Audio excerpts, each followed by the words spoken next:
Sean O'Malley is pissed because he wanted Henry Cejudo to beat Aljamain Sterling this past weekend, but instead his nightmare matchup got his hand raised. And now Sean O'Malley's big moment that he's been waiting for the past 15 years, his first ever UFC title shot, is going to be up against a guy that is not going to entertain the striking whatsoever and isn't a 5'4" T-Rex arm having midget in Henry Cejudo, who's also 36 years old and past his prime. No, he's going to take on Aljamain Sterling, who will probably fold him up like a lawn chair and submit him, or just wrestle and grapple with him for 5 rounds. He wanted Henry Cejudo to win because you could tell his enthusiasm and excitement for that title shot is kind of fallen off of a cliff. And this was evident in a lot of his post-fight interviews at the UFC 288 media press conference. And the way that he is trying to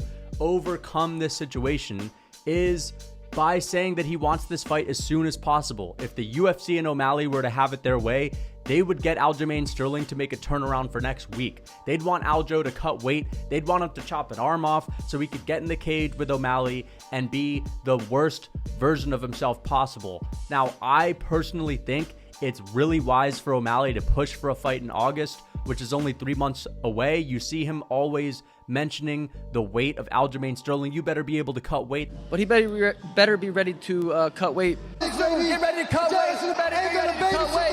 You better be able to cut weight real soon. And gets ready to make that weight again. That's the only thing he can come up with to trash talk the guy, because we know O'Malley's not a big talker. He got to where he is today based on his fights, based on the fact that he's entertaining in the cage and likes to rock interesting outfits every now and then. But he got out trash talked by Petr Yan, who is speaking his third language. Братан, при чем тут рост? Вы посмотрите на его вид. Это как девушка с дороги. It's not about the height. Just look at him. He's like a whore on the side of the road. Any response, Sean, or are you just going to leave that one there? No, that was good. That was good. Let's not act surprised when O'Malley's only trash talking point is to bring up the weight of Aljamain Sterling, because he knows that it's just not favorable for anyone to make a quick turnaround at every corner. We just saw Gilbert Burns come into the cage after having a 6-month training camp for what it seemed. He had fought 2 times this year and looked the worst he's ever looked against Belal Muhammad because he was just simply overtrained. The UFC wants to book O'Malley and Aljamain Sterling in August. They know that that's O'Malley's best chance. Let's get this guy, Aljamain Sterling, to make the quickest turnaround so he can overtrain a little bit, so he can just focus on the weight cut and not actually have time to recover and relax. And he's out here saying that Aljamain Sterling has no choice. He's saying, listen, the guy doesn't have a say, but I completely disagree with that. Now, Aljamain is not the most active champion, and that's not something that I really like that much. But at the end of the day, hardly anyone's ever going to make a 3-month turnaround. Like, the last time we saw a champion make a very quick turnaround was, I think, Islam Makhachev. He fought Charles in October and then Volkanovski in February. That was only like a 3-month difference.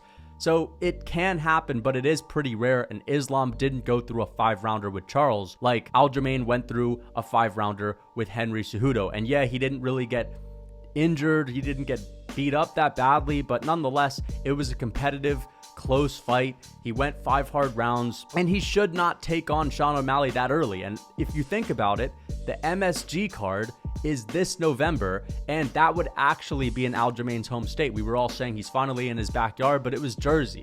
And I get it, it's kind of like New York, but it's a Walmart, New York. It's not really New York. He wants to fight in his home state. I've heard some rumblings about there being an issue with the commission in New York and not letting Aljo fight there because of some neck things, or I don't understand what's going on with the commission there, but Aljo wants to fight in New York, and he would definitely want to make that happen as a champion. And what's another couple months? So I personally believe that Aljamain Sterling should sit out a couple more months, should let his body recover. And I know some people are making the argument that Aljo should do it sooner rather than later, because the less time O'Malley has to prepare for the grappling of a guy like Aljo while Aljo's already ahead, the better. And that Aljamain Sterling, the longer he waits and the older he gets, is going to give O'Malley a better chance to close that gap. But at the end of the day, if you just look at the styles, like, O'Malley does not have great takedown defense. Petr Yan had his way with Sean O'Malley, and I actually can make the argument that Petr Yan is a better offensive wrestler than Aljamain Sterling in the sense that he's more accurate with his takedowns and he can get them at a higher clip. I mean, we've seen Petr Yan just take guys down whenever he wants. I mean, for goodness sakes, some of you guys may have forgot, but he took down Jose Aldo with like a little Muay Thai sweep. So he has really sneaky takedowns. But Aljamain Sterling, you know, he's going to get a hold of Sean O'Malley. And unless Sean KOs him early, because let's be honest, Aljo, yeah, he has the funky style on the feet, but he does leave his chin exposed. And just because the 5'4", 64-inch reach T-Rex having Henry Cejudo couldn't make the KO happen, who's to say Sean O'Malley can't with the long reach and the height? He has knockout power. Like, if he doesn't get that KO early, I guarantee you Aljo's going to get his hands on him. And what do you think Aljamain will be able to do to him? Now, if Aljo can take down Henry Cejudo, who's a gold medal Olympic wrestler, and if he can hold down Petr Yan for 2 rounds and take his back and kind of beat him up and threaten submissions, what do you think he's going to do to a skinny, frail Sean O'Malley, who is similarly built to a guy like Corey Sandhagen and probably doesn't even have the better grappling defense that a Corey Sandhagen would have? I think that Aljamain Sterling is going to submit Sean O'Malley within the first 2 rounds or TKO him on the ground, similarly to how he had TJ Dillashaw. Now, I know TJ only had 1 arm, but I could totally see Aljamain Sterling getting Sean's back and just wailing on him, beating him, and the ref stepping in because Sean can't defend himself very well.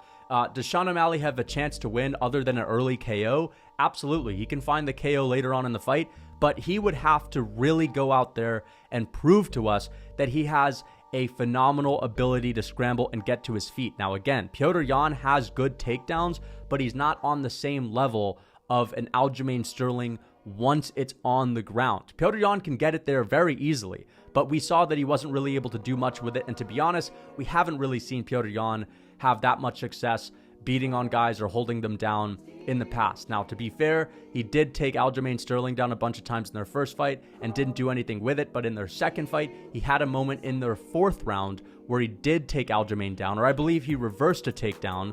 Aljo got his back and Petr Yan shucked him off, and he landed on top of Aljo and was able to keep him there for like 3.5 minutes. But are we just going to forget that Sean O'Malley was grabbing the fence to get up to his feet and it happened to be the robbery of the century and the refs just didn't see it that time? I mean, that also did happen, but I guarantee you if Aljo takes O'Malley down, he's going to have to show something that we could have never expected. He's going to have to go out there and prove that he is one of the best defensive grapplers in the UFC, because the only guy that's really had the ability to get out of those positions is Henry Cejudo. And he's also short. We know that those shorter guys like an Alexander Volkanovski are able to find a way to scramble up to their feet. Sean O'Malley is not built like Alexander Volkanovski. He's not as well-rounded as an Alexander Volkanovski. Aljo has talked about how these taller, rangier guys, they have advantages when it comes to striking, but whenever there's an advantage, there's also something that's a disadvantage. There's always a give and a take, and for Sean O'Malley, it's the strength. He is frail, and he looks weak. Sean O'Malley is not an Alexander Volkanovski or a Henry Cejudo, and I think that one of the reasons why people are heavily critical about Aljamain's performances is because they're split decisions and they're close fights. But again, he's fighting guys that are great grapplers. Petr Yan is one of the most underrated grapplers in the sport, in my opinion. People don't really give him that credit. I actually think his grappling is, in a way, more impressive than his striking because of how low output he is on the feet. Now, I'm not saying it's better than his striking, but in a way, it's more impressive. He can do it very well, at least when it comes to taking people to the ground and having great takedown defense. A guy like Sean O'Malley is not going to be the same brick wall that you run into. His strength is not up to par, and Aljo knows it. Even Sean knows it. He knows that Aljamain is strong as fuck. He mentioned it, that when he got in the cage, he was impressed with how big Aljamain Sterling was, even though he's a little bit on the shorter side. Now, I'm not a big fan of Sean O'Malley. I actually want Aljamain Sterling to go out there and beat him because Aljo has just kind of won me over throughout the past few years. I like getting behind guys that are doubted, that are overlooked, that aren't given the credit that they deserve. And I'm not a big O'Malley guy. He's amazing in the cage. He has entertaining fights, but I just don't really like his personality.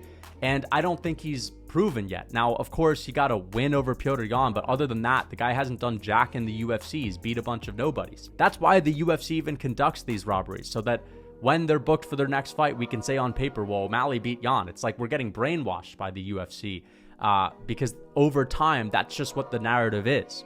But it won't fool me. And can Sean O'Malley win a decision over Aljamain Sterling? Again, he has to show that he has this ability to get up to his feet, that he has amazing takedown defense. We haven't seen it, and until he presents it, I'm not going to take that into account. It is possible that he can work his way up to his feet in certain areas and out-damage Aljamain Sterling and drop him a few times throughout the course of the fight and get a decision win that way, but I just don't think it's likely. Who do you guys think is going to win this fight? So I'm looking forward to it. I hope he learns how to protect the chin a little bit better so we can go out there and submit Sean O'Malley earlier. I'm guessing a lot of you would want Sean O'Malley to win because he's just a bigger star, but I'm not a big fan of him. So until next time. So you want to get in shape.